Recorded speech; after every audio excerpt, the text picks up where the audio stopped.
Hello. Okay, let's get started with chapter 6 on divisibility. Here we go. All right, so the last two chapters were focused on natural numbers and its properties. We learned that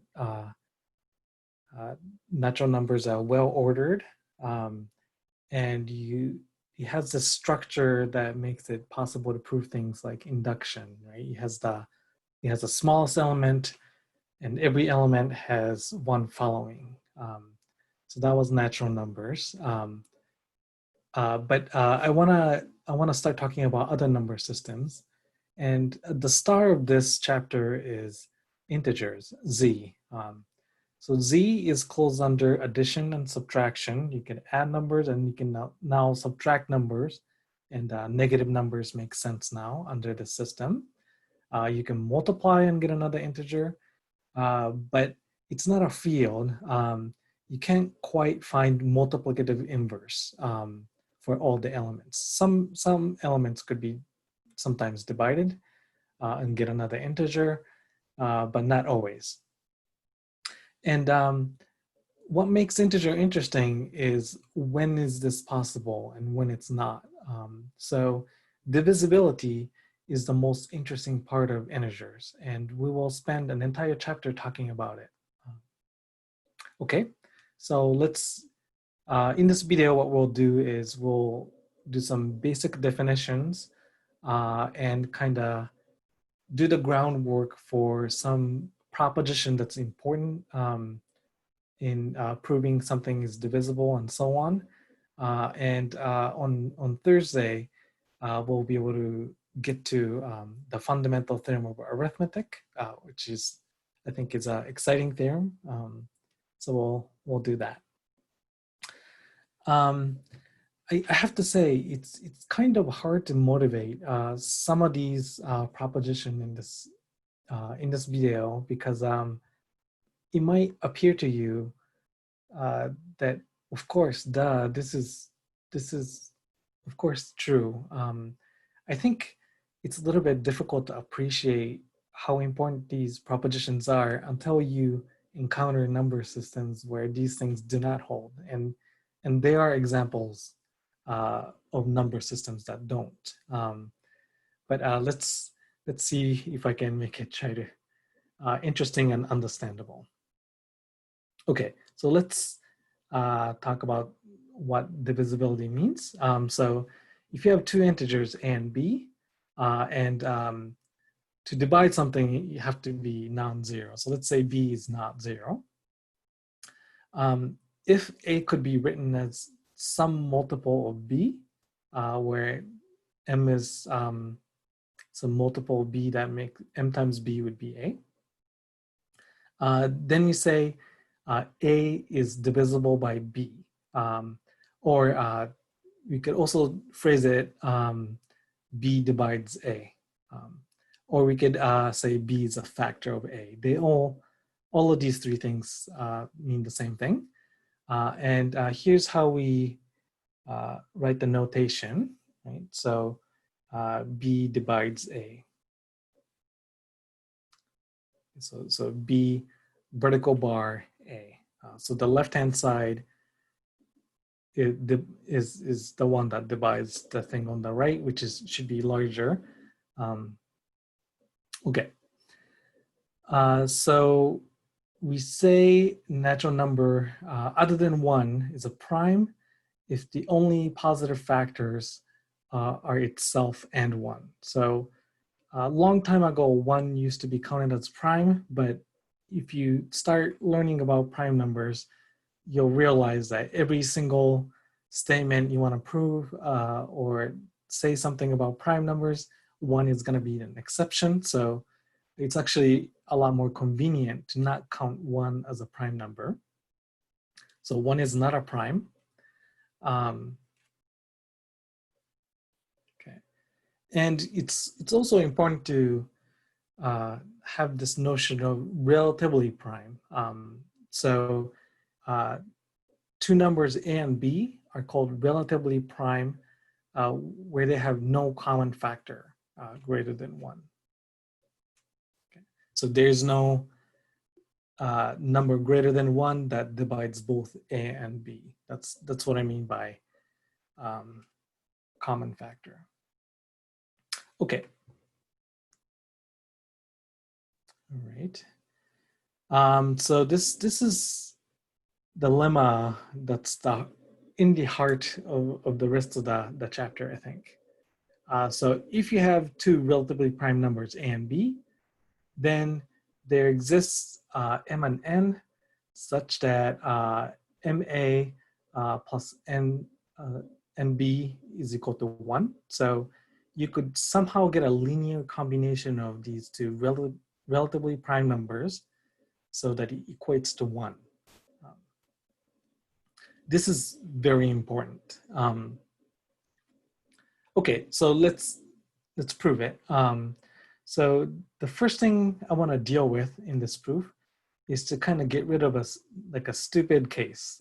So one stupid case is when A and B are equal to each other in magnitude. So they're plus or minus of each other. It's also kind of stupid when one of the numbers is equal to 0. So let's take care of those two situations first.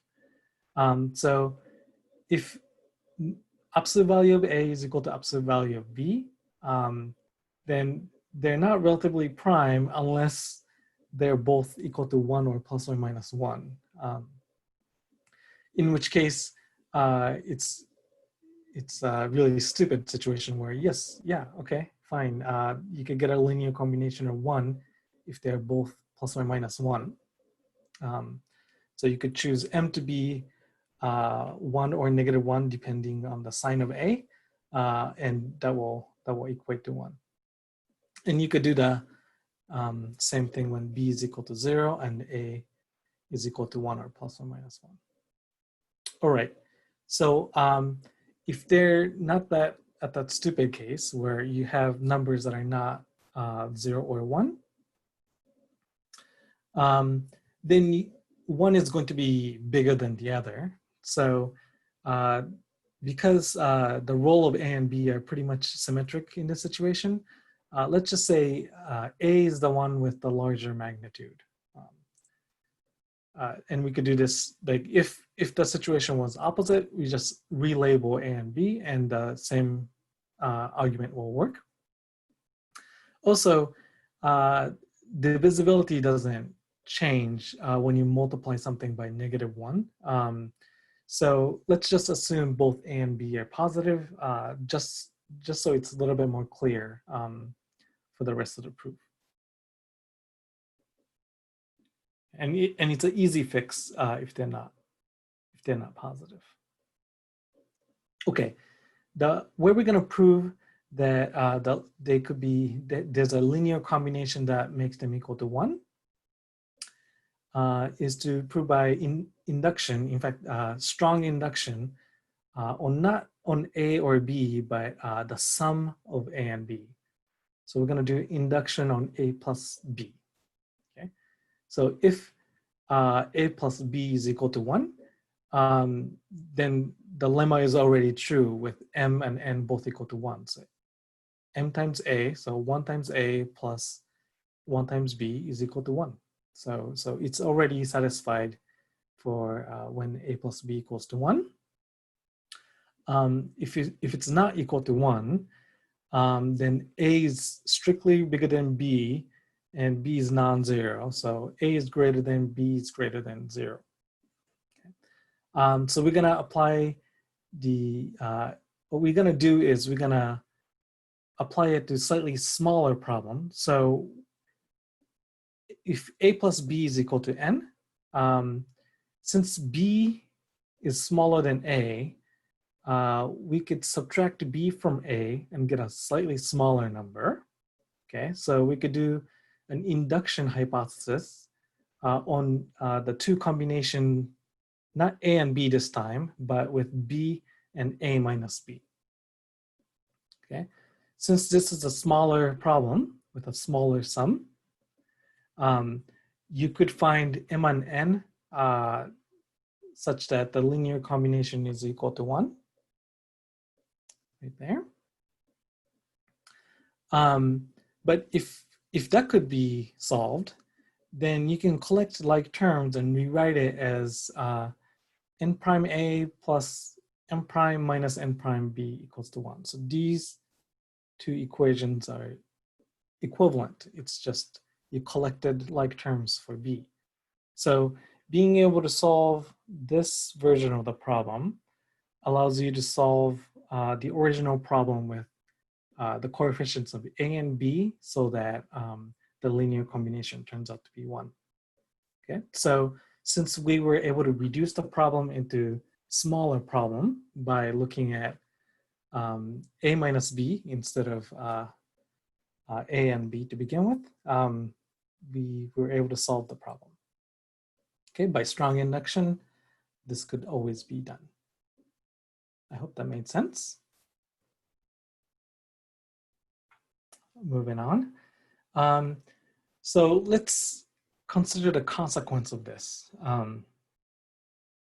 So this is really the key fact that we need to get to the heart of what prime number really mean.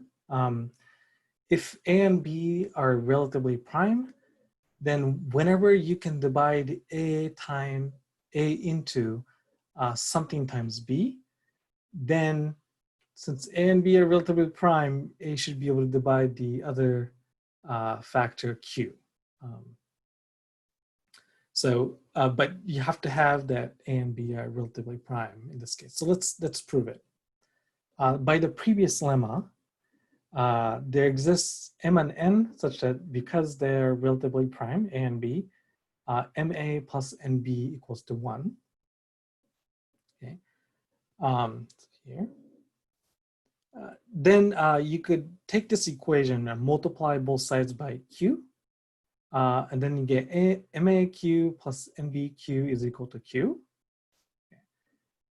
Since A divides both terms on the left, so A divides MAQ because A is a factor, so of course you can divide by it.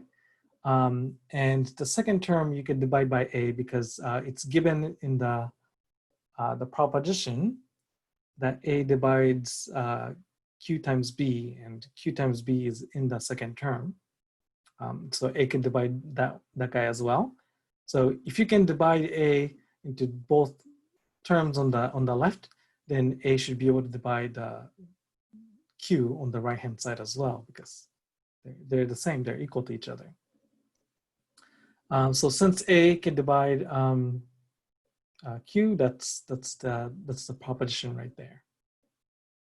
Okay, I hope that made sense. Okay, so making this proposition just a little bit more general and stronger, we come to the next proposition. Okay, if a prime number p divides a product of k different integers, they don't have to be different, but product of k integers, then p divides at least one of the factors. So this might be a little bit difficult to appreciate. So let's look at the case where this fails. So you have to have a prime number p here for this proposition to be true. So try to think of a case where p is not a prime. So this is the smallest example I can write down. So let's say 6 is not a prime, right? There's two factors, 2 and 3. 6 could divide 12, to divide into 12, right? And 12 could be written as 2 times 2 times 3. So notice how 6 cannot divide 2 or 3. 6 can't divide any of these factors, but it's able to divide the product 12. This is a situation where if you don't have a prime, just because you could factor the product doesn't mean you can divide one of the factors. Turns out when you have a prime number, prime can't be split into different smaller pieces. So if you can divide prime number into a product, then you could divide one of the factors. You could just guarantee that this prime number cannot be split into smaller pieces. So let's prove that. This is crucial thing that we need to have. So we'll prove it by induction on the number of factors it has. So let's start with the case where k is equal to 1. So if prime number divides a factor, there's only one factor, then of course you can, because it's itself.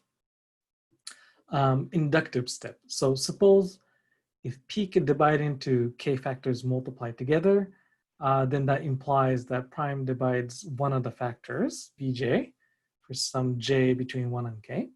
So let's take this as a fact and make sure that this also implies that it's true when you multiply k plus 1 things together. Okay, so that's what we want to show. So what we could do is look at the first k factors, b1 through bk, and multiply all of them and call that guy n. Okay, so if prime number p divides n times the last factor, bk plus 1, then one of two things happens. Either p divides b sub k plus 1, in which case we're done. It divides into one of the factors. Or if p does not divide b k plus 1, then they're relatively prime, right? Because the only common factor they could have is either 1 or p. So if they're relatively prime, then by the last proposition, right? If you have two relatively prime numbers and you can divide the product, then you could divide the other thing. So p would be able to divide the n part, right? So if p can divide this and p and the b sub k plus 1 is relatively prime, then p must be able to divide n. But n is a product of k different things. So by the inductive hypothesis, that means p could divide one of the factors. I hope that made sense. I know this part is a little bit difficult to follow, and this video might require more than one watch. But we need these propositions so that we can prove what's called the fundamental theorem of arithmetic next time. So I look forward to being able to present that awesome theorem next time. Okay, I will see you later.